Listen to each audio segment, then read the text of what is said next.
Hello, I'm back with Professor Backer, and we're here to once again discuss Hong Kong between one country and two systems. Today, we will be discussing Chapter 8, Assessing the Black Hand of Foreign Interference and the Justification for Intervention. This was written on August 8th, 2019.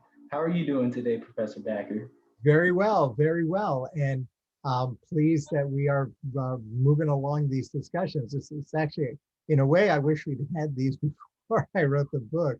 I'm getting quite a bit out of it. So I thank you for your guidance in doing these short little snapshots of the chapters. Yeah, I think I'm getting a lot out of this too. Hearing from the author of a book can also give you an insight to where his head is at This regarding is chapters. spoken like a man who's going to get a free copy for that comment. So thank you. Thank you. But I mean, when you're reading the book, you get it from your perspective. So sometimes you read into things that aren't really there or you shouldn't see. And one thing that I read into this chapter was I felt like this was a turning point in the book. I felt like this was when you shifted your writing uh, from being, I guess you'd say, cloudy or being a prisoner of the moment to being more certain where the trends were heading. Um, and I think it stopped being more so we had to talk about this in hindsight, but I believe in the moment you became more certain of maybe even a skepticism for what was going on. Would you say that about this chapter yourself, or was I reading too much into this? No, no. I mean, yeah, you're right. This is where we're now just these are like every day things are going on. And this is at this point, I did sort of what we talked about at the end of our last conversation. Um, all of a sudden, when I got done looking at that extraordinary discursive product of the Central Authorities, Hong Kong and Macau Affairs Office, I stopped and said, wait a minute, this isn't just a day by day of protesters and central and local authorities and the extradition law. Something else is going on, and it was an effort, an initial effort at assessment. And again, I at this point, of course, I was up to my eyeballs in theories of Chinese rhetoric, and this one just called out to me. And so as I was reading this, I go, wait a minute, um, is is there a way of thinking through this that maybe isn't so Western, that's much more contextually bound by what I'm seeing and hearing, rather than what I might see and hear in Berlin or in Boston or or Buenos Aires, but what I'm hearing going on in Hong Kong. And what came to mind was, and so I said, oh yeah, this is assessing. But it's more than assessing. This is, and of course, I'm going to mispronounce all my Chinese. So for my Chinese speakers, again, please forgive me. Quan, assessing, but assessing in the ancient style, which is a consciousness of speech, right? That is meant to persuade by speaking to the desires of what different audiences want to hear, right? And that's what struck me is going on here. And I didn't do it with the at this point I didn't do it so much with the protest movement, because there again the speech, the assessment, the quan is actually still very much in the bodies of the people who are out on the streets. Theirs is a much more corporeal manifestation, and the nuance there is the nuance that was driving the central authorities crazy, which is the extent of either violence or interference, or the extent of provocation that is provoking governmental violence by what they were doing. But it is still quite carnate, right? But it was the discursive, the reflexive discursive speak that I began seeing in the prior chapters that were coming from the state, that really got me thinking about this in the form of assessing, but in the form of assessing for what is now identifiable camps, right?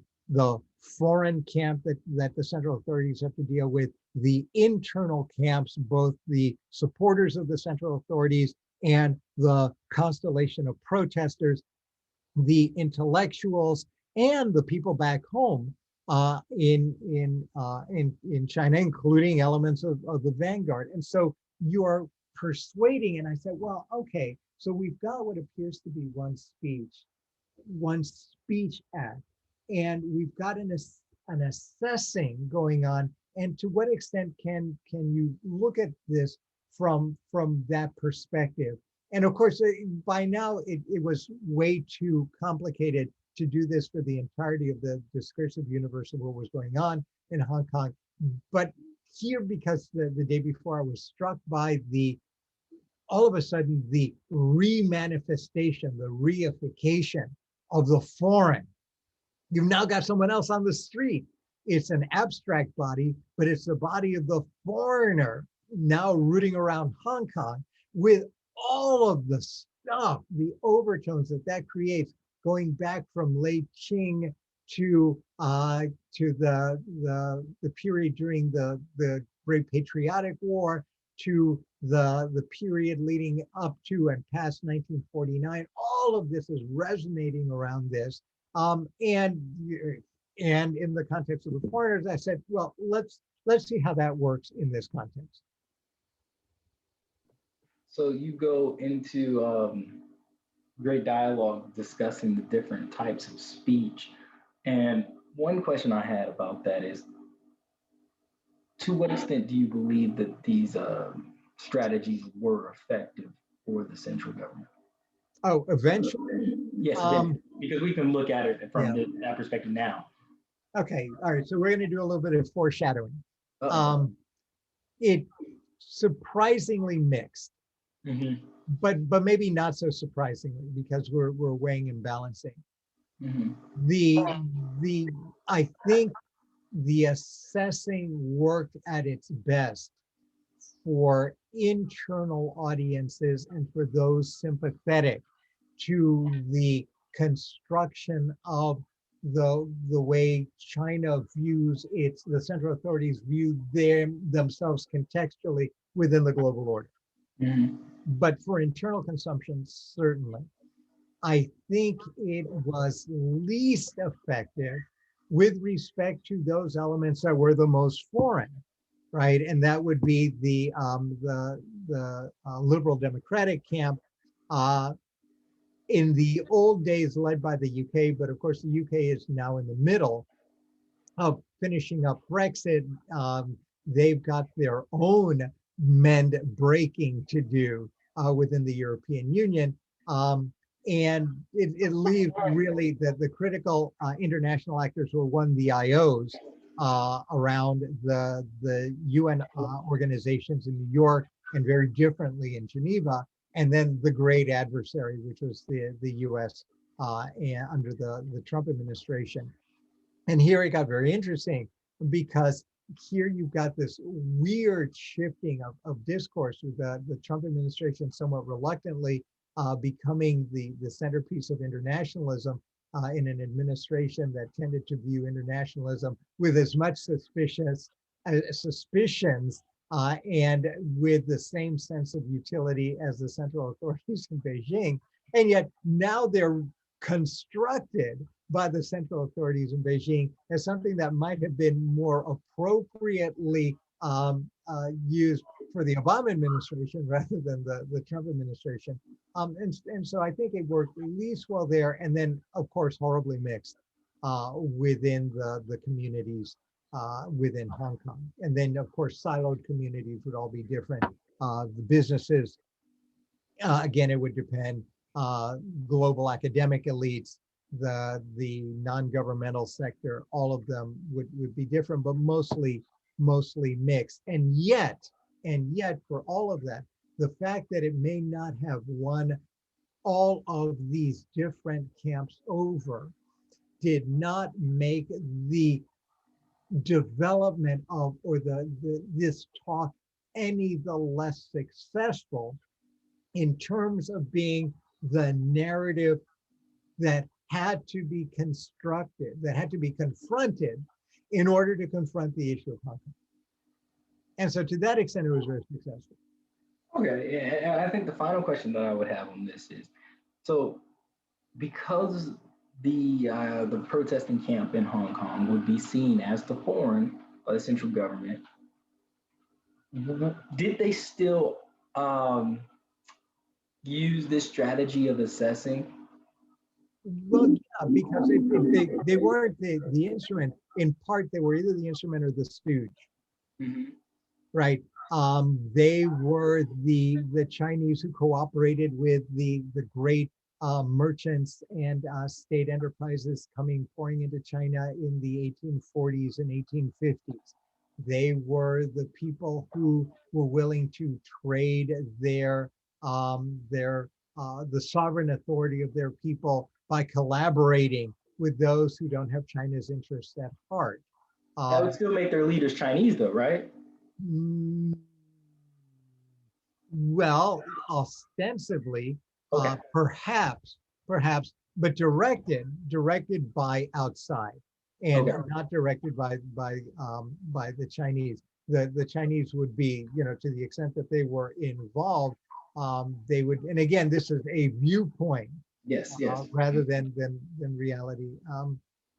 It would be an international enterprise. It would be America first. It would be the European Union's global human rights and eventually sustainability based administrative state. But it wouldn't be Chinese sovereignty. And for the central authorities, that's the key issue. And again, with these constant, we're going to see it later, these constant reverberations back to the 19th century. For all that, we're celebrating the 100th anniversary of the Vanguard Party. Mhm. The 19th century and the end of the Qing dynasty remains very much a ghost in the room, especially when Chinese authorities look at the world and Mhm. look at their place within it.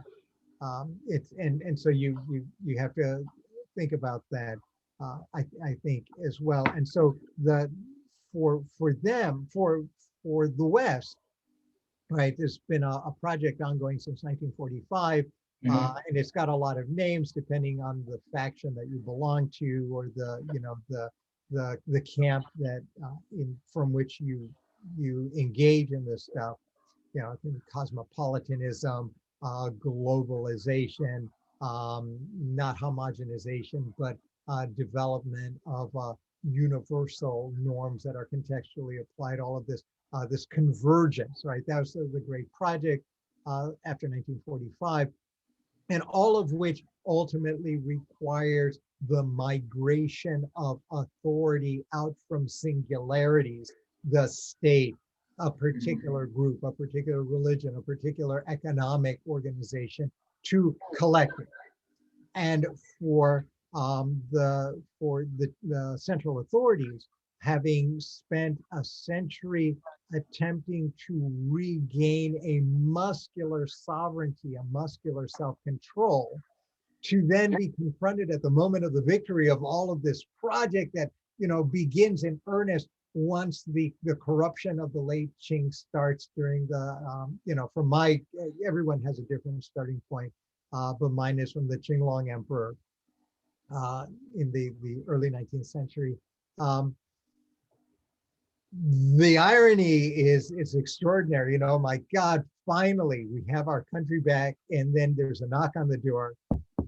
Hi, welcome to globalization, where the initial step is you're actually going to have to cede what you might have viewed, what we view as the outer boundaries of sovereign authority, and it has to be conceded in order for us to build a converging world. And they wait a minute, you know, and so there's a tension, Okay. and so that's what happens here.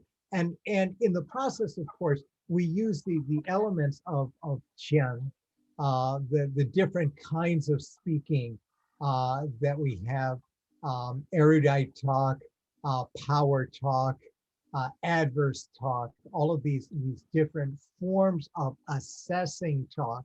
And then I apply them to try to construct the way in which these sub-rhetorical tropes are then used to build a powerful narrative, right? And the powerful narrative starts by identifying a plausible foreign adversary, right? And that becomes critically important. And then you add adverse talk. You've now constructed a plausible foreign adversary, and then you find that this adversary has already engaged in conduct elsewhere. This is who they are, right? For the Brits, it's the old imperial thing. They drag that ghost up. There's a lot of ghosts hanging around Hong Kong. And you cast effectively aspersions on their character to show that they're foreign, number one. They're foreign with a particular kind of adverse habit, which by definition must be presumed to be operating when the foreign makes its appearance in the locality, in this case, in Hong Kong. And then we go to power talk, and you marshal evidence from which local interference can be surmised. And that becomes powerful. And in this case, right, anything can be used to create a web of circumstantial evidence. The American consulate talks to one of the leaders of one of the groups of in the protest constellation. That's something you have them talk about the role of international law in the construction and operation of one country, two systems, all kinds of things. You tie this into the American diplomatic strategy to work out what was then the full-on economic battle between China and the US as they readjusted and reconstituted their both their imperial economic operations and the borders between them, and boom, you're off to the races. Yeah. And once you develop this, it becomes it's straightforward, it's elegant, it becomes a very useful way of developing the reality around the situation, or a reality around the situation. And that was my suggestion of what was going on here. I wasn't sure where this was going to pan out. I thought, okay, so they're trying this. Here it is. Let's see what happens if the protests and the responses of the central authorities go in different directions.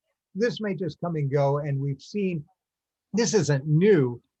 We've seen this kind of talk in different ways before. The central authorities are building on a tradition, but maybe it'll go away. As it turns out, it doesn't. And again, to foreshadow, this becomes a central element of the narrative, certainly by the as we get closer to 4 to 6 months into the protests.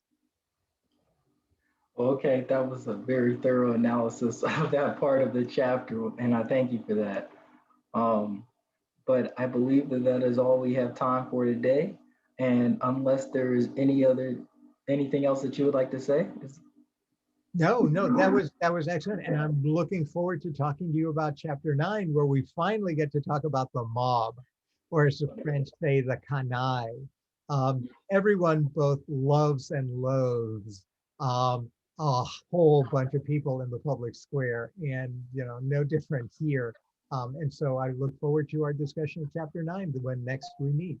As do I. Thank you all for listening to this, and have a nice day. All right. Bye now. Bye.